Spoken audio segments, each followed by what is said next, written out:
Isda na naman tayo ngayon. Kung anong gagawin natin dito sa isda na ito. Siguro prito. Prituhin na naman ito. At saka lagyan ng gulay. Ano naman. Kaya ito ay mamaya pa naman ito lulutuin. So, lagay muna natin sa ref.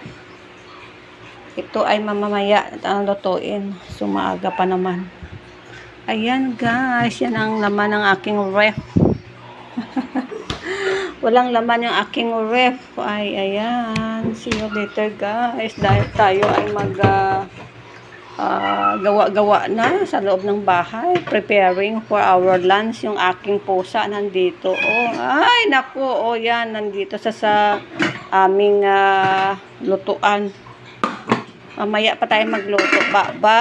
Ayan, nandyan siya. Ay, naku. Ang pusa na ito. Baba ka dyan. Baba. Ayan yung isa ko. Ayan guys, ay meron na akong rice dito.